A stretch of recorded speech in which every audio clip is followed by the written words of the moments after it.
CPIM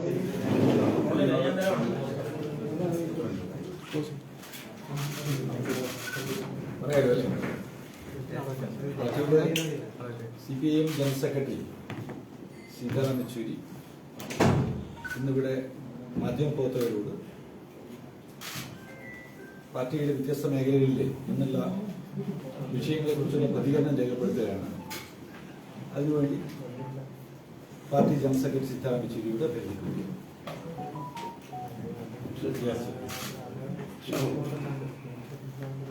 Good morning. It's not yet afternoon to all of you. So, would you like to ask me questions, or you want me to say something first? Huh? That'll be better. Okay. The first thing is regarding this entire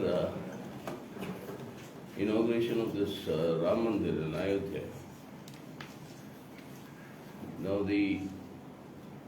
I've already made my stand public.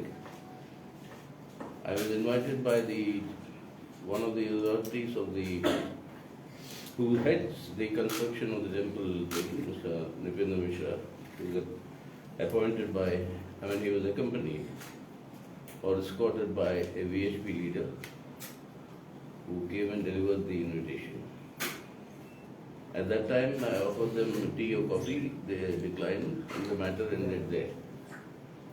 Subsequently, when I was asked, I said that it is the CPIM and personally myself have always held religion in very high respect. We will safeguard and protect the right of every individual to their choice of faith. But religion cannot be politicized and be an instrument of state policy. The state in India, the constitution is very clear, does not either profess or patronize any religion. But here the solution is going to be, the inauguration is going to be done by the Prime Minister of India in the presence of the UP Chief Minister and maybe other constitutional, those who are holding constitutional positions. We think this is the gross misuse of the religious sentiments of the people for their political purposes.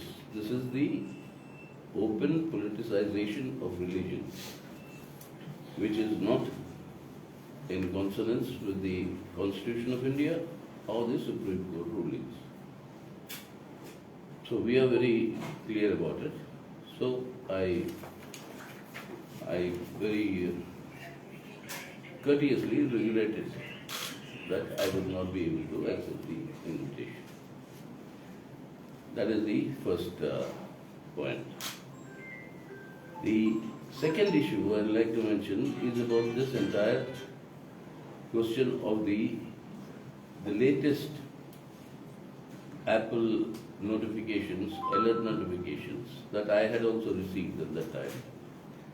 And I was also instructed by the Apple to take certain precautionary measures on my phones and instruments in order to ensure that this sort of intrusion does not continue. Subsequently, the amnesty also investigated. They confirmed that this has happened. And taking the precautions, but the point is not only on this particular instance of this alert. Earlier also, when the Pegasus issue came up, the government of India was equivocal. It neither said that it engaged Pegasus, because Pegasus can be engaged only by the governments. That the Israeli authority has made it very clear. Neither did he deny engaging the Pegasus spyware. And the Supreme Court is on record to say that they regret that the government did not cooperate with their investigation. So this is a clear admission that they are using the spyware. And they are targeting many of us, including me. That is not unexpected. But this is not an isolated incident. In this town of Kannur, in April 2022, when we had our party congress, in the political resolution of the party congress, there is a section, if you go through it, saying that the architecture of the surveillance state. This is the title of that section. And there we had mentioned that it is not only the intrusion and spying on political opponents and journalists and all those who dissent with the government, but it is also setting up a larger architecture. And now that has come with the telecom bill. It has come with your postal bill, where the state has the authority to actually intercept, intervene, and to completely control the movements. I mean, it's a total surveillance state. And on top of that have come these criminal laws, the new criminal laws, which they claim that it's a decolonization of these criminal laws, but it is actually a recolonization. It's not decolonization, it's a recolonization that is taking place through these laws. And the very, very serious issues that have been brought in when all of them were suspended, when there was nobody there from the opposition in the parliament, these were passed. And this has very dangerous implications for personal liberty and dignity, which is a fundamental right protected by the Constitution. So this is a surveillance state that has been put in place. And it is not merely an intrusion of our privacy, which it is, but it is much more than that. It's much more than that. It is a surveillance state where everything is being monitored. Even conversations. Nowadays, political conversations between people take place mostly on the social media. It's no longer discussions in coffee houses and the tea shops, but it's on the social media. To register on the social media, you've got to give your biometric data. You have to upload your, so everything is monitored. So this is a frightening surveillance state that has been put in place.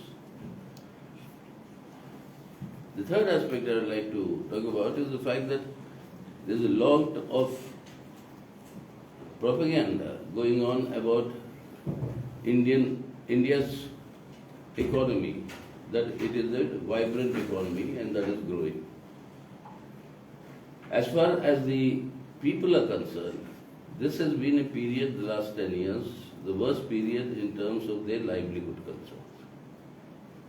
Unemployment is at the highest. This government has been doing a lot of data fudging, manipulation of data, and now they have added a new category in the employment thing of unpaid labor, which is the largest component of your employed statistics that the government puts on. What is this unpaid labor? The unpaid household labor is added as being employed. People are doing their own work which are not paid for, but they are considered employed. They are doing their own work which are not paid for because there is no jobs to go and get.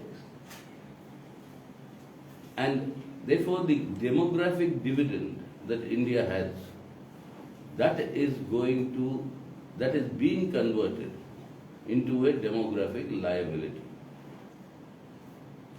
And this, along with your price rise, and now with a blooming crisis in agriculture, your pulses production has fallen, your wheat production is not sufficient in the sense that's why exports have been banned, and now you're allowing imports to come in.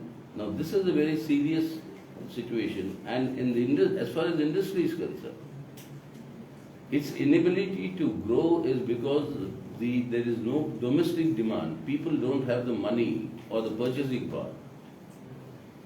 It's confined to a very small section. the bulk of the Indian people, the actual purchasing power is declining, and when there is no demand, there won't be future investment.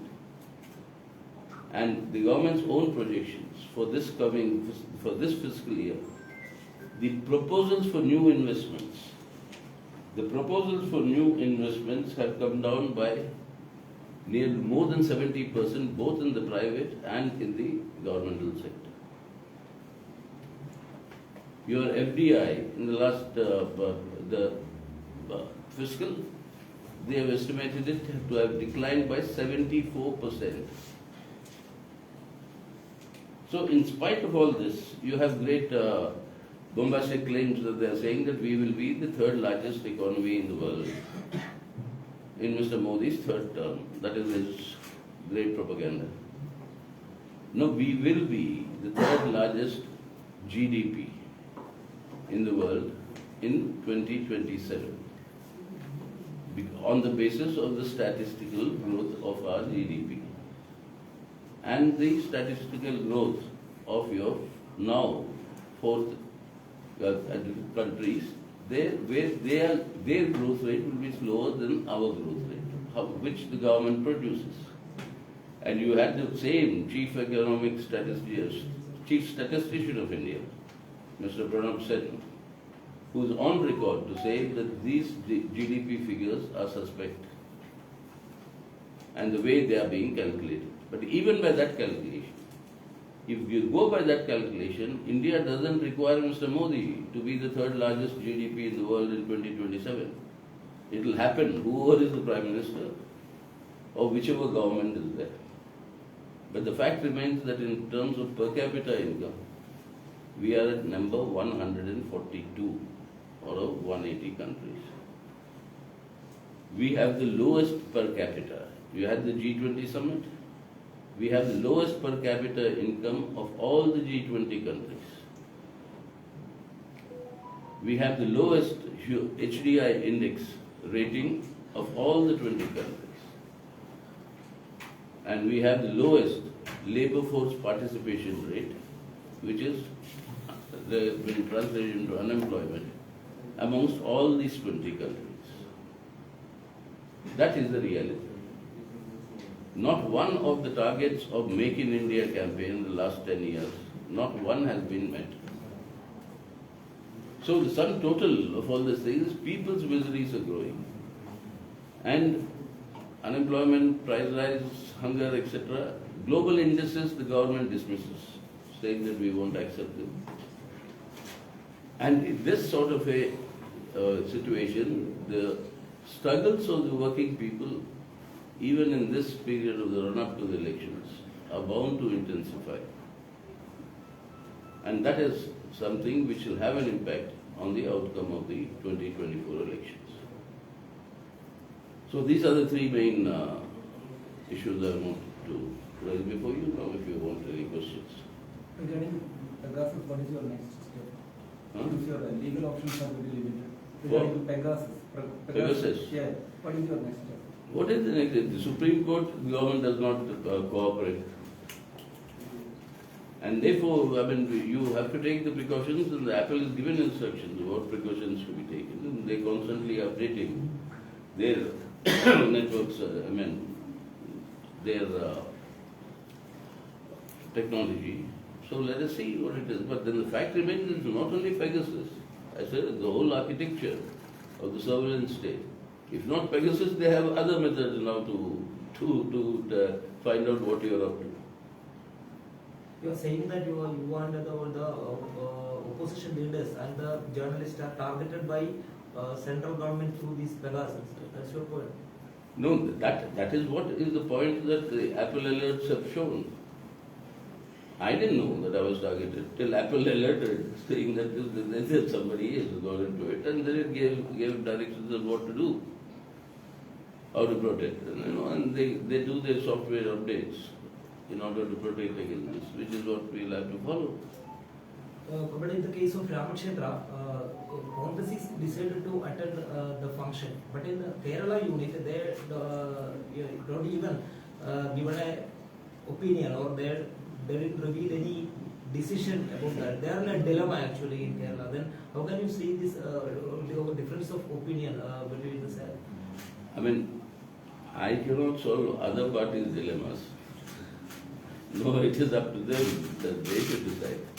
Because after all, as I maintain that religion, as far as we are concerned, is something that is a very holy bond between one individual and whomever that individual feels is the supreme,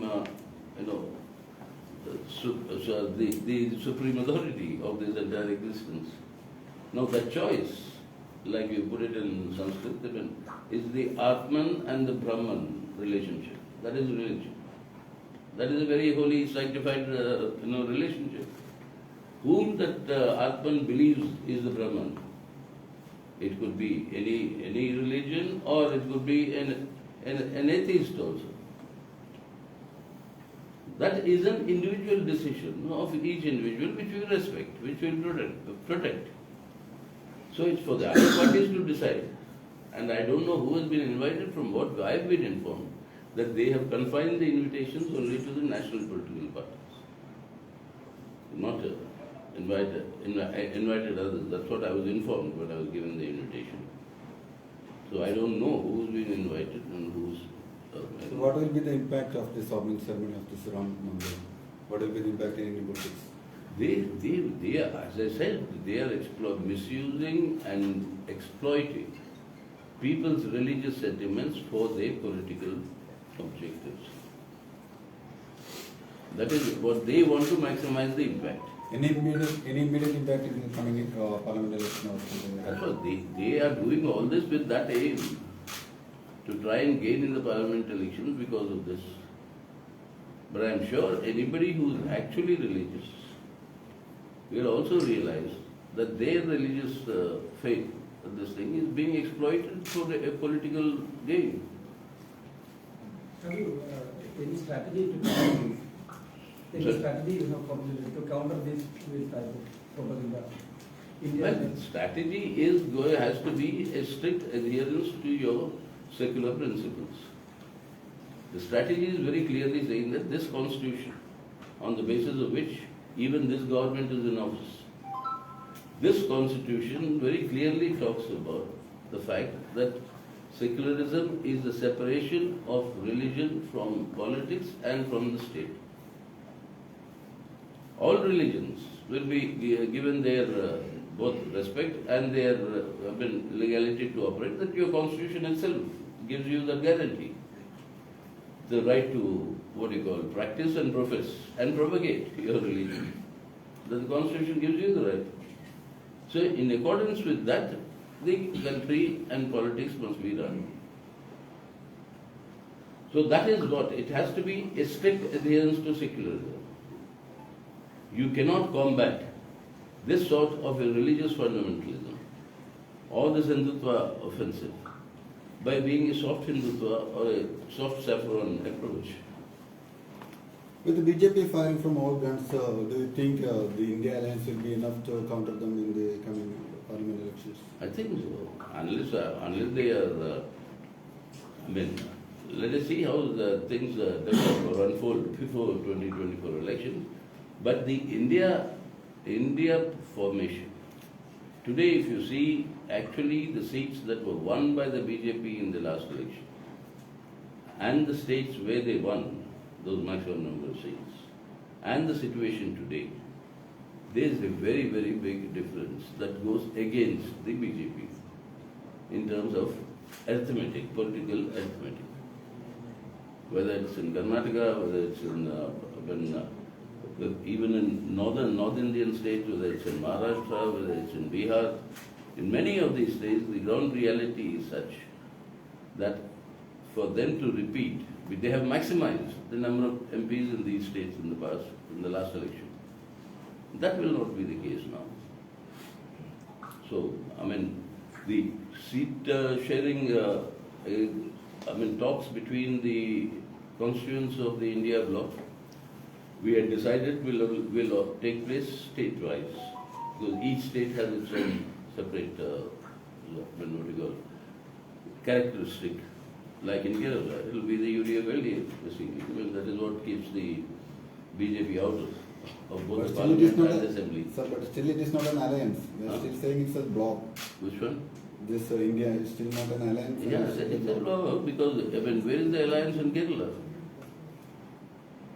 I mean, the India alliance can't be there in Kerala, and it won't be there in certain other states, like in Bengal, like in other places.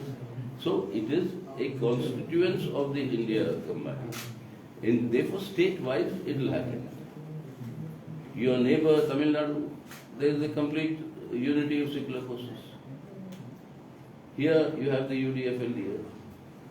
In Maharashtra, next door you have the Maharashtra Vikas Aghadi, which includes the Uddhav Thackeray Shiv Sena, Sharad Pawar NCP, the Congress and the left parties. In Bihar you have the Mahagathbandhan, which has the JDU, the RJD, the Congress and the left parties. In Assam, for instance, you have the entire unity of all the secular parties. So likewise, state-wise, it will happen. And those talks are ongoing now. And not in Kerala. And not in Kerala. No, Kerala, it is clearly UDF-LDF. Both, we also want, they also want, the whole India group wants it to be UDF-LDF, because that is the surest guarantee that you will not have the BJP forget the parliament, even in the assembly. But the last I mean- 5 state assembly election, that was increasing their confidence. I'm sorry? The last 5 state assembly election, Rajasthan was that has increasing the BJP's confidence. Well, that is, well, you see, I've been now old enough in politics to remember in 2003, the BJP won all these states, like they won this time. And that's why Mr. Vajpayee advanced the parliament election. What should have been towards closer to the festive season, parliament elections, were advanced, brought to April. Because he was confident, having won these states, he'll win the parliament election. But then he lost. You had Dr. Manmohan Singh government that lasted for 10 years. And in last elections, 2018, Congress won all these states. Madhya Pradesh, Rajasthan, Chhattisgarh. Congress had won all of them. And in 2019, it lost the election. So, how people will respond, the electorate will respond. I don't think we can draw conclusions from it, because the Indian electorate has become more mature. How they see the state elections and how they see the parliament election, I mean, there's also a lot of difference. And they also act and vote accordingly. And CPM, whether CPM is considering the rethinking on the participation in the coordination committee of India. Sorry? Whether CPM is rethinking on its participation in India. No, because all the discussions and decisions will be taken by the topmost leaders of all the constituents of India. That's why we said there is no point in having these committees. And then in practice it's happening. The decisions are being taken by the consultation with all the top leaders of the constituents. Comrade, Yes, sir. Coming to Kerala, what you No, think? no, I'm in Kerala now, so don't have to come now. You talk about the country. What do you think now Kerala is the benefit for the government or will it benefit for the government, Kerala government? I think so. This is a very unique experiment. I mean, it's not happened before in anywhere else, that the entire cabinet goes out to meet the people, listen to them, and then establish an apparatus through which whatever you have received from the people, that they are actually tackled, they are addressed. So I think it's a very unique experiment in governance, which will go down very well. I mean, as I said, there's one more example of how Kerala shows the way to the rest of the country. It is the government going to the people. It's not really people petitioning the government. Going, learning from the people what is wrong, what needs to be solved. I think it's a very good, positive thing. one more question about Ramakshetra. BJP. One more question about Ramakshetra. BJP leaders, including the union minister, latest by Jyotiraditya Sindha, pointing out one thing that Sitaram Yechuri has Sita and Ram in his name. This is not a right practice to not to attend this function. They are quoting from your name. They must realize, including Jyotiraditya, whose father and me, both of the family good friends, they should realize that the position that I am taking is only because I am named Sitaram. And the fact is that is when even the Almighty, even when you believe in Him, gives you the right to choose your own faith. The Bhagavad Gita says this. Vishnu in his full form comes and says that I will protect every person in whichever faith he or she may choose. Now, so therefore they must realize that what they are doing is actually the opposite of what the faith that they are claiming to be. And that's why when they say Jai Shri Ram, I always say Jai Siya Ram. Siya Ram is Sita Ram. That is why. So it is because of my name Sita Ram that I have moved forward to realize what is the actual essence of what religiosity and religion means, and which is very similar to the Sri Narayan Guru's philosophical understanding that is the oneness of humanity. It's human, basically, it's the oneness of humanity. So my appeal to them is also saying that do not misuse people's religious sentiments for your political gains. That is the greatest disservice you are doing to religions. In the political parties of India, in the political parties of India, friend are also talking different stand about the Ram separation. Yeah, they will be there. That's why they are different parties. Otherwise, we'll all be one party. There are no differences. Congress is the leading party in India Munani. So do you have no concern about Congress stand on Ram Temple issue? What concern? Any concern? Yeah. You see, on this there is no question of being concerned.